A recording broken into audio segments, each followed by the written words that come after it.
declaração de inconstitucionalidade da lei do constitucional e da obediência devida.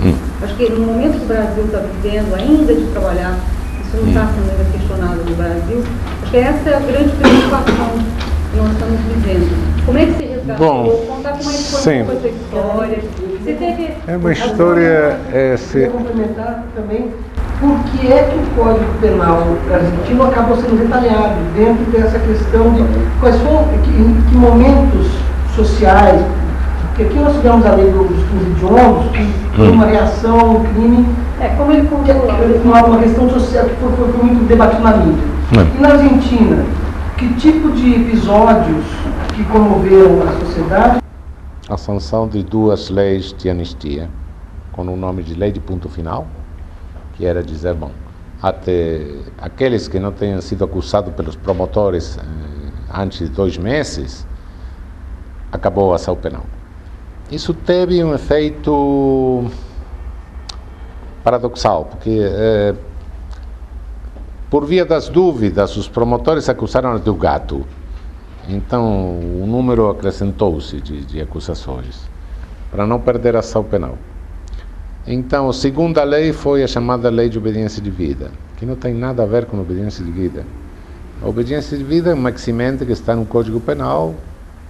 Eu acho que não é uma eximente dogmaticamente autônoma, mas está por tradição no Código.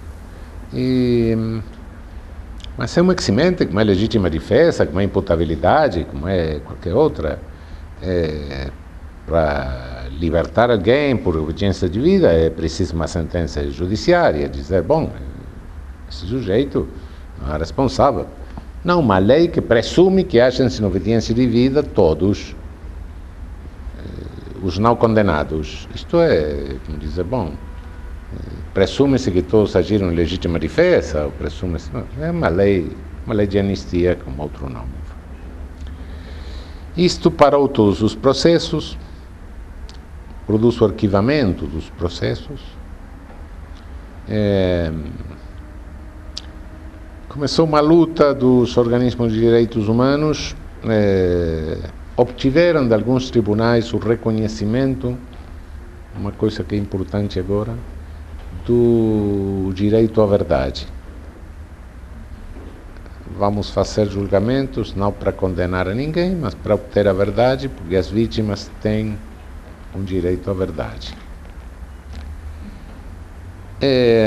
Isto seguiu assim, continuou deste jeito, passaram os anos, quando o Kirchner chegou ao governo, o Parlamento, o Congresso, sancionou uma lei bastante doida, resolvendo a nulidade das leis de obediência devida e ponto final.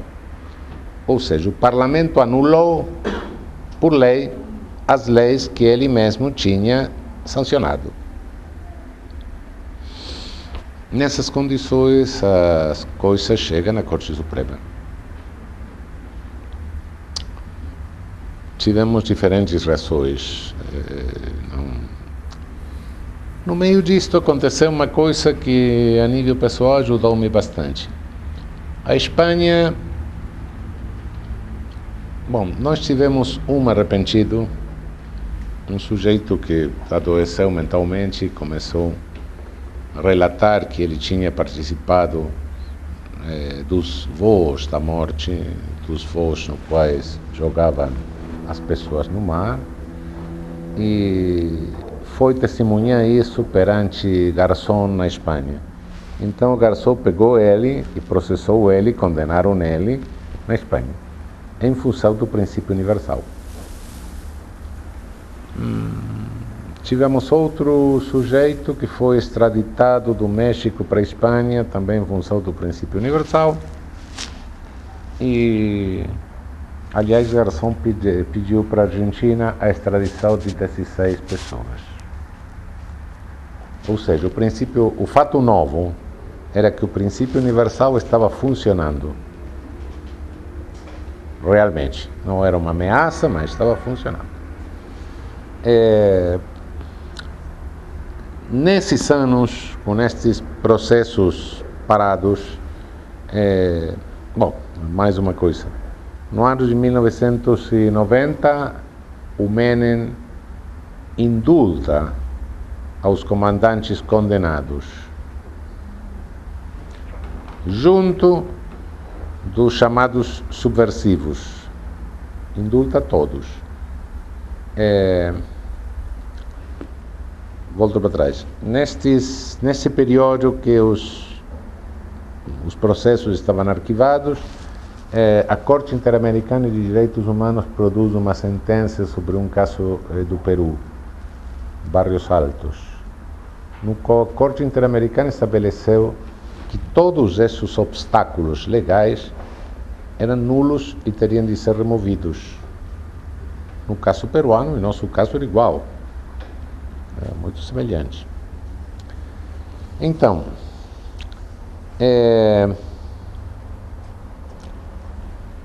ao momento de chegar à corte, eu achei o seguinte: é uma situação extremamente especial. O fato novo era que o princípio universal estava funcionando, bem. O princípio universal tem como condição que o país da territorialidade não tenha capacidade para julgar. Nós não tínhamos capacidade para julgar, então nós virávamos um estado de segunda categoria, uma tribo, não podia julgar. A ameaça do princípio universal não era só sobre os genocidas, a ameaça do princípio universal era sobre os 40 milhões de habitantes.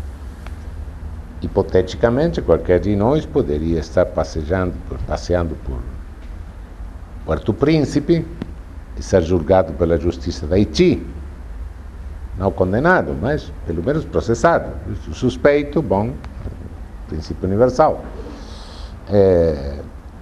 Eu não podia interpretar a Constituição, a essência de uma Constituição é uma divisão do poder para exercício da soberania, e a jurisdição é uma expressão da soberania. Eu não podia interpretar a Constituição no sentido de que a Constituição estabelecesse o dever de enviar alguém para ser julgado na Espanha, ou seja, pondo sob a soberania espanhola, renunciando à soberania argentina. Bom, então, a única saída que tinha era a nulificação das leis de anistia. Tinha outra, para recuperar, para voltar a exercer a soberania, a jurisdição. E nesse sentido, salvei um pouco essa lei doida, falando que, bom, o parlamento não tem capacidade para anular uma lei que ele mesmo tem feito, salvo por razões formais. Bom, a lei não tem a maioria devida, uma coisa assim, mas pode anular uma lei. Mas neste caso tão excepcional, bom, era melhor fazê-lo pelos três poderes e não só por um, não?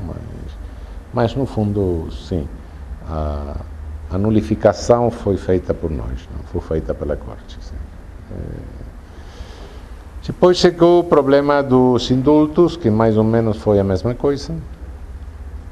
Antes tinha chegado o problema do chefe da DINA, do Serviço de Informações do Chile, o espia chileno na Argentina.